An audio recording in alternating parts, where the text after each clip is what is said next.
Good, thank you. Excuse me. Good, and thank you for that kind introduction.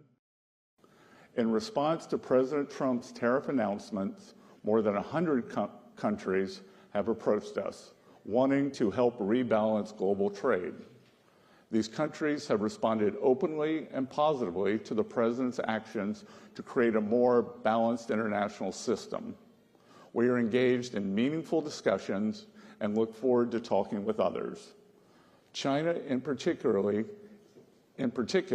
is in need of a rebalancing. Recent data shows the Chinese economy tilting even further away from consumption toward manufacturing. China's economic system, with growth driven by manufacturing exports, will continue to create even more serious imbalances with its trading partners if the status quo is allowed to continue. China's current economic model is built on exporting its way out of its economic troubles.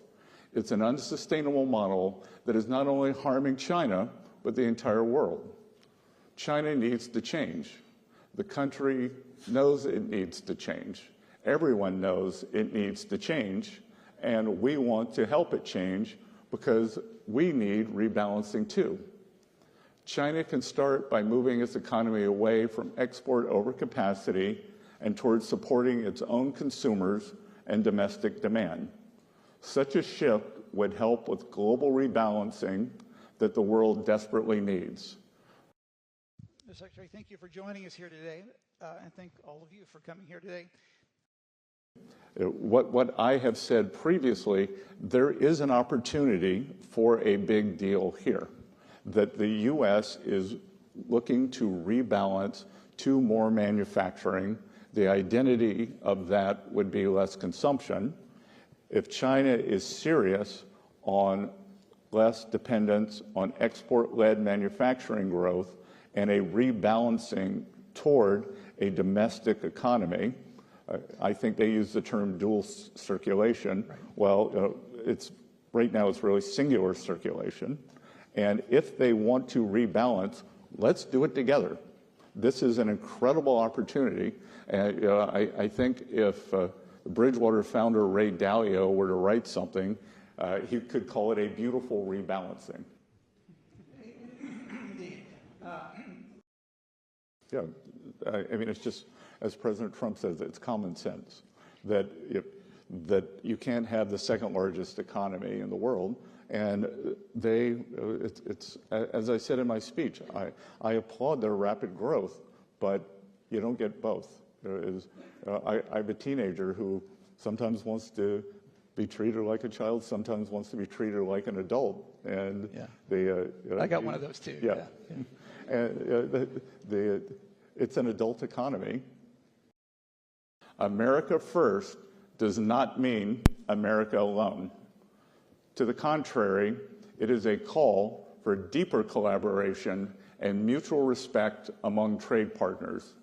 Far from stepping back, America First seeks to expand U.S. leadership in international institutions like the IMF and the World Bank.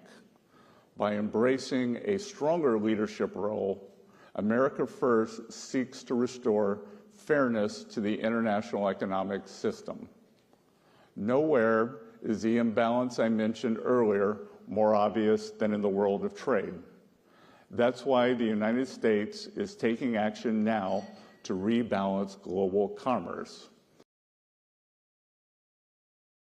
The IMF was once unwavering in its mission of promoting global monetary cooperation and financial stability.